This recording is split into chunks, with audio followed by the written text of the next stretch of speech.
አርዕስተ ዜና የትግራይ ህዝብ ሀገሩን ከሚዋጉ ጋር ተሰልፎ የመዋጋት ጥቁር ታሪክ የለውም ሲሉ የቀድሞ የፌዴሬሽን ምክር ቤት አፈ ጉባኤ ኬሪያ ኢብራሂም ገለጹ። ከ10 በላይ የትግራይ ጀነራሎች ከህወሓት በመውጣት አዲስ አበባ መግባታቸውን ተከትሎ ከ3 ግንባሮች ከ12000 በላይ የህወሓት ታጣቂዎች አንዋጋም ብለው በማመጽ ወደ የአካባቢያቸው ተበተኑ።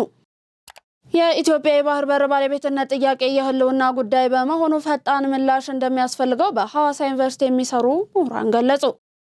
የኢትዮጵያና የኤርትራ ጦር መንቀሳቀስ መጀመሩ ተሰምቷል። ዝርዝር ዘገባን ይዘናል። ከውጭ በሶሪያ ጥልቀት ባለው ጠባብ የውሃ ጉድጓድ ውስጥ ወድቆ የነበረው ህፃን አብዱረዛቅ አልሰሎም ከ6 ሰዓታት በላይ በፈጀ አድካሚ የነፍስ አድን ኦፕሬሽን በሰላም መውጣቱን የተመለከተ መረጃም ይዘናል። አብራችሁን ከቆያችሁ የምታደምጡት ርዕሰ ጉዳያችን ነው። ጤና ይስጥልን። ቀደም ብለን ያደረስናቸውን አበይት ርዕሰ ነጥቦቻችንን ጨምሮ ለዛሬ ለአርብ ወደ እናንተ እንዲደርሱ ያዘጋጀናቸውን የቀን መረጃዎቻችንን ይዘንላችሁ ቀርበናል። ከመሸጋገሪያ በኋላ ወደ ዝርዝሩ እናልፋለን። የደንበኞቹን ፍላጎት ይበልጥ ለማሟላት የሚተጋው ድርጅታችን ዲኤምሲ ሪል ስቴት በለቡ መብራት ኃይል ሂልሳይድ መንደራችን ላይ ከስቱዲዮ እስከ ባለ 4 መኝታ ፔንትሃውስ ቤቶችን እንዲሁም የንግድ ሱቆችን በ10% ቅድመ ክፍያ ከ60% የባንክ ብድር ጋር አቅርበንሎታል። ቀድመው ለሚመጡ 20 ውድ ደንበኞቻችን ብቻ እስከ 35% ቅናሽ የተደረገባቸውን ቤቶች የግሎ ያድርጉ። ለበለጠ መረጃ ከታች ባለው ስልክ ይደውሉልን። ዲኤምሲ ሪል ስቴት ደስታው እዚህ ይጀምራል። በቀዳሚነት ወደ ያዝነው መረጃችን አለፍ። የትግራይ ህዝብ ሀገሩን ከሚዋጉ ጋር ተሰልፎ የመዋጋት ጥቁር ታሪክ የለውም ሲሉ የቀድሞ የፌዴሬሽን ምክር ቤት አፈ ጉባኤ ኬሪያ ኢብራሂም ገለጹ። የቀድሞ የፌዴሬሽን ምክር ቤት አፈ ጉባኤ ኬሪያ ኢብራሂም እንደገለጹት የህወሓት ቡድን ግን የተሰለፈው ከትግራይ ህዝብና ከሀገሪቱ ጠላት ጋር ነው ብለዋል። የትግራይ ህዝብ ሀገሩን የሚወድ እንጂ ከህዝብና ከሀገሩ ጋር ተቃራኒ ሆኖ የሚሰለፍበት ምንም አይነት ሁኔታ የለም፣ እንደዚህ አይነት ታሪክም የለውም ብለዋል። እንደ ወይዘሮ ኬሪያ ኢብራሂም ገለጻ የትግራይ ህዝብና የትግራይ ምድር የጦር ሜዳ እንዳይሆን ህዝቡ ሊጠነቀቅ ይገባልን ብለዋል። ይህንን እንዳይከሰት አስተላለፋችንን ማስተካከልና ከጥፋት ኃይሎች በተቃራኒ መቆም አለብን ሲሉም ምክራቸውን ለግሰዋል። ለትግራይ ህዝብ ሲባል የጦርነት በር መዘጋት አለበት ያሉት ወይዘሮ ኬሪያ ከሀገር ውስጥም ሆነ በሀገር ውጭ ያሉ የትግራይ ተወላጆች ለሰላም ግፊት ማድረግ እንዳለባቸውም አስገንዝበዋል። የትግራይ ህዝብ ጥያቄዎች መመለስ የሚቻለው ከፌዴራል መንግስት ጎን በመሰለፍ በሰላማዊና በዲሞክራሲያዊ መንገድ እንጂ በጦርነት አይፈታም ሲሉም አስረድተዋል። ከ10 በላይ የትግራይ ጀነራሎች ከህወሓት መውጣታቸውና አዲስ አበባ መግባታቸውን ተከትሎ ከ3 ግንባሮች ከ12000 በላይ የህወሓት ታጣቂዎች አንዋጋም ብለው በማመጽ ወደ አካባቢያቸው መበተናቸው ተሰማ።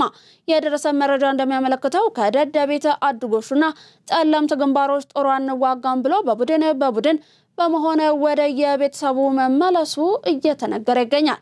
ይህንንም የጦሩን አመጽ ተከትሎ የህወሓት አመራሮች ከደደቢትና አዲጎሽ ወደ ሽሬ የሚወስዱ መንገዶችን በሻዕቢያ ጦር እንዲዘጉ እያደረገ መሆኑም ተሰምቷል። የኢትዮጵያ የባህር በር ባለቤትነት ጥያቄ የህልውና ጉዳይ በመሆኑ ፈጣን ምላሽ እንደሚያስፈልገው በሐዋሳ ዩኒቨርሲቲ የሚገኙ ምሁራን ገለጹ። ዝርዝር ዘገባው እንደሚከተለው ይቀርባል። የኢትዮጵያ የባህር በር ጥያቄ ዓለም አቀፍ የተፈጥሮ ሀብት አጠቃቀም ስምምነቶችን መሰረት ያደረገ መሆኑን የዘርፉ ምሁራን ይገልጻሉ። ኢትዮጵያ በሴራ ያጣችውን የባህር በሯን ማግኘት ደግሞ ብሔራዊ ጥቅምን ለማስጠበቅና ፈጣን ኢኮኖሚያዊ እድገትን ለማረጋገጥ ወሳኝ መሆኑንም እንዲሁ በሐዋሳ ዩኒቨርሲቲ የፖለቲካል ሳይንስና ዓለም አቀፍ ግንኙነት መምህር ዶክተር ንጉስ በላይ ለኢትዮጵያ ዜና አገልግሎት እንደገለጹት በታሪክ ኢትዮጵያን ከባህር በር ነጥሎ ማየት የማይታሰብ ነው ብለዋል።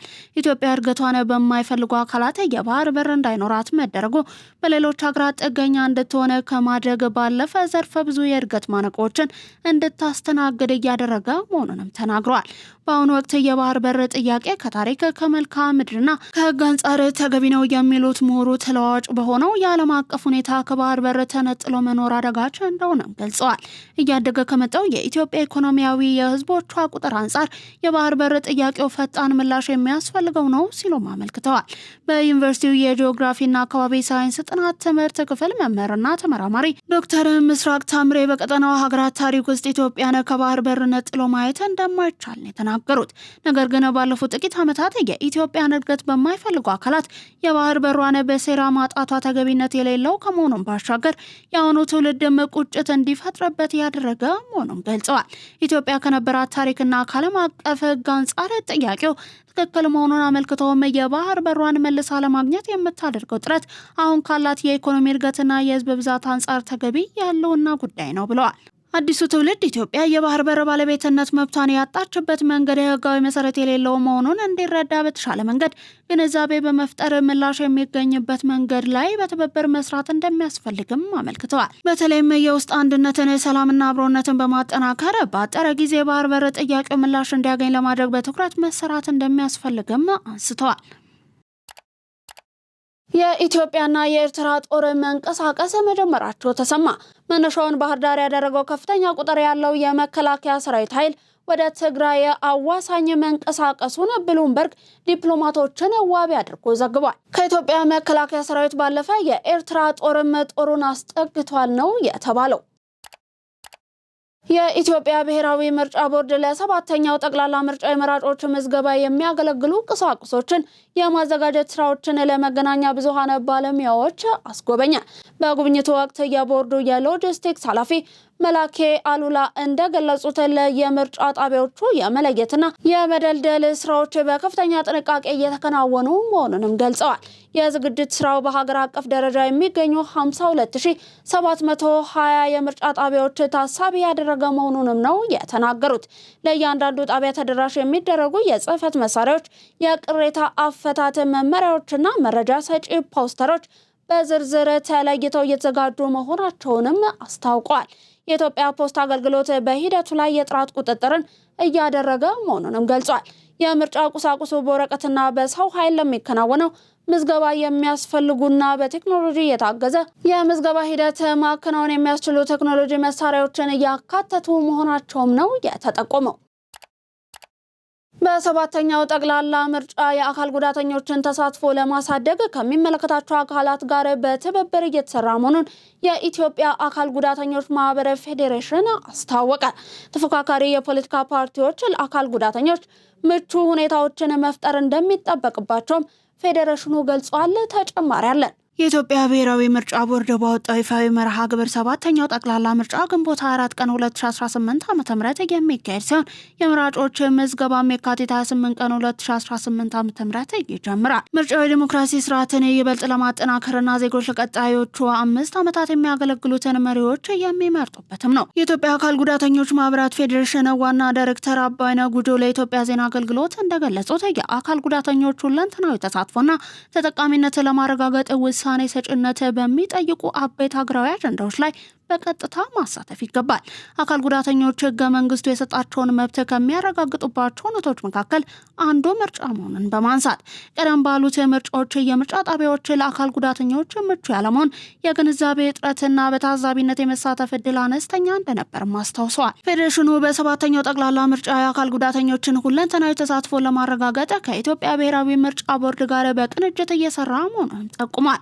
የህግ ማዕቀፎች አካል ጉዳተኞችን ታሳቢ ያደረጉ መሆናቸውን የማረጋገጥ ስራ ከምርጫ ቦርድ ጋር በመሆን ማከናወኑን ጠቅሰው አካል ጉዳተኞች በምርጫ ታዛቢነት እንዲሳተፉ እየተሰራ መሆኑንም ገልጸዋል። በምርጫ የሚተገበሩ የቴክኖሎጂ ውጤቶች አካል ጉዳተኞችን ከግምት ያስገቡ እንዲሆኑና ጠቃሚነታቸውን እንዲያረጋግጡ ከምርጫ ቦርድ ጋር በትብብር እየተሰራ መሆኑንም አክለዋል። በ7ኛው ጠቅላላ ምርጫ አካል ጉዳተኞች በመራጭነትና እጩ ተመራጭነት ብለውም በአጠቃላይ የምርጫ ሂደቱን ንቁ ተሳትፎ እንዲሆኑ ተፎካካሪ የፖለቲካ ፓርቲዎች ምቹ ሁኔታን መፍጠር ይጠበቅባቸዋል። ለምን ያሉት ተፎካካሪ የፖለቲካ ፓርቲዎች የፓርቲዎቻቸውን የፓርቲ ፕሮግራምና ማኒፌስቶ ለአካል ጉዳተኞች ተደራሽና ግልጽ በሆነ መንገድ ማሳየት ኃላፊነት እንዳለባቸውም ገልጸዋል። 49ኛው ጉሚ በለል አድዋ የጋራ ድል የወል ትውስታ በሚል መሪ ቃል በኦሮሚያ ክልል መንግስት ፕሬዝዳንት ጽህፈት ቤት እየተካሄደ ይገኛል።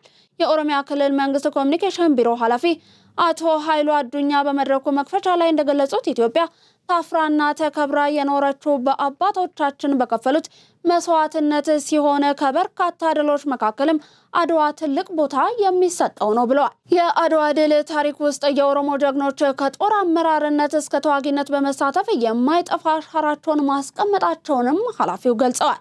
በመድረኩ በሐረማያ ዩኒቨርሲቲ የታሪክ መምህርና ተመራማሪ ዶክተር ረታ ዱጉማ ለመወያያ የሚሆን ጥናትንም አቅርበዋል። በጽሁፋቸውም ኢትዮጵያን የዘር የሃይማኖትና የጾታ ልዩነት ሳይኖራቸው በአንድነት ያስመዘገቡት ድል መሆኑንም ጠቅሰዋል። ድሉ የመላው ጥቁር ሕዝብ ኩራት ከመሆኑ ባለፈ ለፓን አፍሪካኒዝም ንቅናቄ መነሻ መሆኑንም ተመራማሪው አብራርተዋል። ጉሚ በለል በተለያዩ ጊዜያት ሀገራዊና ክልላዊ ጉዳዮች እየተነሱበት በክልሉ ምሁራን ሰፊ ውይይትና ምክረ ሀሳቦች የሚቀርቡበት መድረክም ነው። የዛሬው መድረክም የታሪክ ባለሙያዎችና ከፍተኛ የስራ ኃላፊዎች በተገኙበት ቀጥሎ ውይይቱ እየተደረገ ይገኛል። ኢትዮጵያ የቡና ምርቷን ለጣሊያን ገበያ በስፋት ለማስተዋወቅና ገበያን ድርሻዋን ለማሳደግ ከፍተኛ እንቅስቃሴ እያደረገች መሆኑን በጣሊያን የኢትዮጵያ አምባሳደር ደሚቱ አምቢሳ ገለጹ። የኢትዮ ጣሊያን የቡና ንግድ መድረክ ከጣሊያን ሚላን ከተማም ተካሂዷል። መድረኩን በሮም የሚገኘው የኢትዮጵያ ኤምባሲ፣ የኢትዮጵያ ቡና ላኪዎች ማህበር፣ ኮፊ ኢንዱስትሪያ፣ አስ አፍሪካና ሜዲተራኒያኖ እንዲሁም ቦነሊ ኤሬዶ የተባሉ ተቋማት በትብብር ማሰናዳታቸውም ተጠቅሷል። የጣሊያን የኢትዮጵያ አምባሳደር ደሚቱ አምቢሳ እንደገለጹት በዚህ ዓመት ኢትዮጵያ ከቡና የውጭ ንግድ ከፍተኛ ምንዛሬ ለማግኘት እየሰራች ትገኛለች።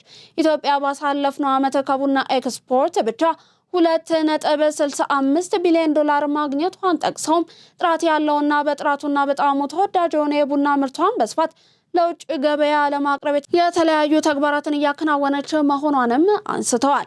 ቡና በጣሊያን ማይቴ እቅድ በተያዙ ፕሮጀክቶች አማካኝነት የሁለቱ ሀገራት ትብብር ያለበት አንዱ መስክ መሆኑንም ነው ያነሱት። ኢትዮጵያ በቱሪዝም ልማት ዘርፍ እያከናወነችው የምትገኘው ድንቅ ተግባር ለአፍሪካ ሀገራት ተምሳሌት የሚሆነ ተሞክሮ የሚወሰድበት መሆኑን የፓን አፍሪካ ቱሪዝም ቦርድ ፕሬዝዳንት አምባሳደር ማርያም ሌሲያን ገለጹ። ዝርዝር ሀሳባቸው እንደሚከተለው ይቀርባል።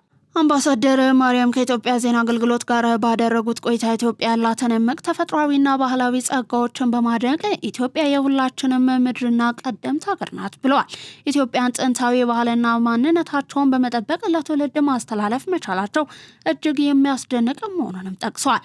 የሚታዩ ውብ የባህል አልባሳት፣ ልዩ የቡና መዓዛና ሀገር በቀል ሙዚቃዎች ሀገሪቱ የራሷን ማንነት ጠብቃ እንድትቆይ ያደረገችው ጥረትና ሌሎችም ለዓለም አቀፉ ቱሪስቶች ተመራጭ መዳረሻ ማድረጋቸውን ተናግረዋል። የሀገሪቱን የቱሪዝም እድገት ከሚያፋጥኑ መሰረታዊ ጉዳዮች መካከል የኢትዮጵያ አየር መንገድ ጥንካሬ በዋነኛነት አንስተዋል። አየር መንገዱ ያለው ቀልጣፋና አስተማማኝ አገልግሎት ቱሪስቶች ያለምንም እንግልት ወደ ሀገሪቱ እንዲመጡና እንዲንቀሳቀሱ ምቹ ሁኔታ መፍጠሩንም አስረድተዋል። ኢትዮጵያ ንጹህ፣ ሰላማዊና የሕዝቧ እንግዳ ተቀባይነት የሚደነቅ መሆኑን የገለጹት ፕሬዝዳንቷ ይህንን መልካም ባህሪ ቱሪስቶችን አንዴ መጥተው ሳይወጡ ደጋግመው እንዲመጡ የሚያደርግ መሆኑንም ገልጸዋል።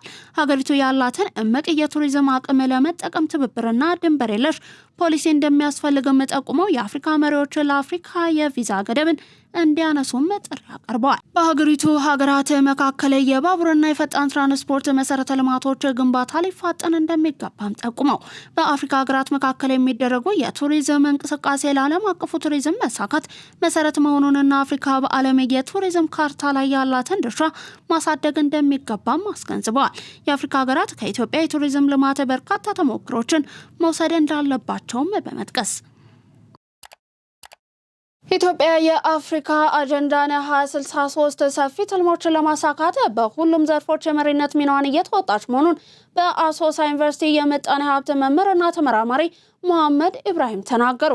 39ኛው የአፍሪካ ህብረት የመሪዎች ጉባኤ ዘላቂ የውሃ አቅርቦትና ደህንነቱ የተጠበቀ ንጽህና አጠባበቅ ስርዓቶችን ማረጋገጥ ለአጀንዳ 2063 ግቦች ስኬታማነት በሚል መሪ ሀሳብ በአዲስ አበባ በተሳካ ሁኔታ መካሄዱ ይታወሳል። በጉባኤው ላይ የበለጸገች አፍሪካን ለማድረግ የተነደፈው አጀንዳ 2063 ለማሳካት የሚደረገው ጥረት በጥሩ ሂደት ላይ የሚገኝ መሆኑንም ተነስቷል።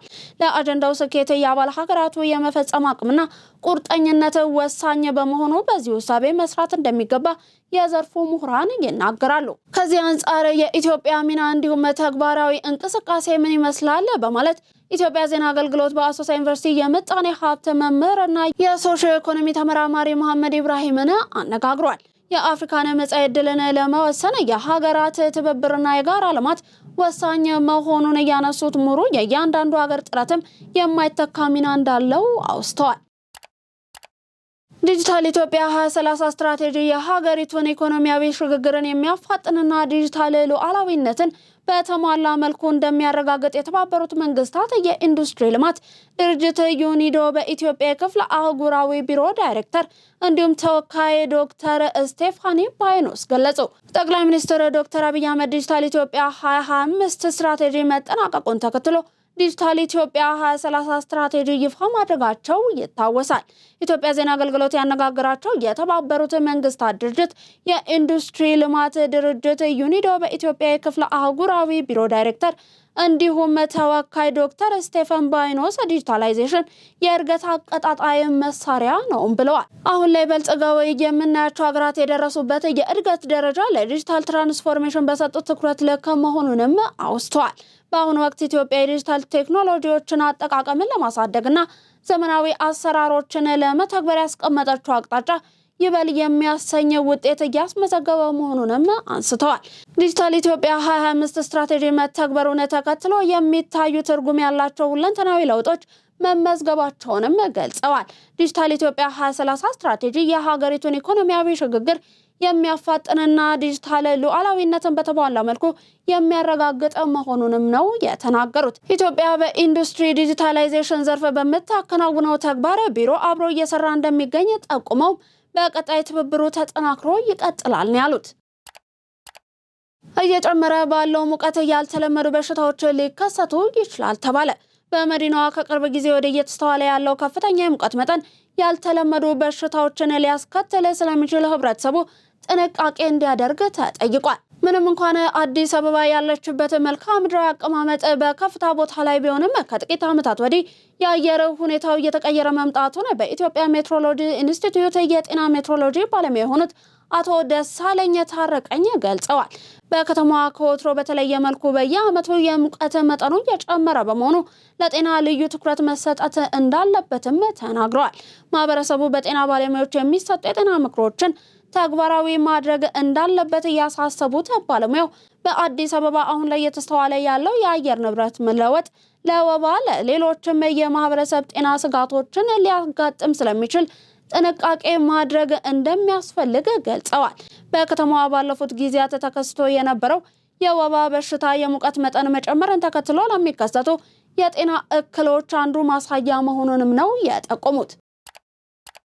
የተወደዳችሁ የመሃል ሚዲያ አድማጭ ተመልካቾቻችን እየተመለከታችሁ የምትገኙት ለዛሬ ዕለት አርብ ወደ እናንተ እንዲደርሱ የተጠናቀረውን መሃል ዜናችንን ነው። ከውጭ የዜና ምንጮች ወደ ያዝናቸው አለፍን። በፓርኮች በተከበበችው አዲሷ ፒያሳ ላይ አፓርትመንት ቤቶችን ከታላቅ የ30% ቅናሽ ጋር በካሬ በ73500 ብር ብቻ የወዳጅነትና የአራዳ ፓርክ ውብ እይታ ያላቸው ዘመናዊ አፓርትመንቶችን ባለ 1 መኝታ በ3.6 ሚሊዮን ብር ሙሉ ክፍያ፣ ባለ 2 መኝታ በ6.9 ሚሊዮን ብር ሙሉ ክፍያ፣ ባለ 3 መኝታ በ9.5 ሚሊዮን ብር ሙሉ ክፍያ ወይንም በ514000 ብር 10% ቅድመ ክፍያ ጀምሮ ቀሪውን በ3 ዓመት በግንባታ ሂደት እየከፈሉ የቤት ባለቤት ይሁኑ።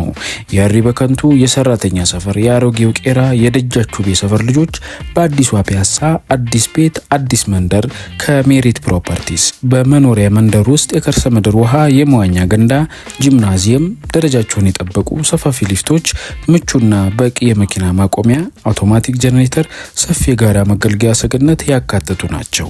በተጨማሪም በመሃል ተክለ ሃይማኖት የንግድ ሱቆችን ይዘን እየመጣን ነው። ቀድሞ ለመመዝገብ በ0988 44 1164 ፈጥነው ይደውሉ።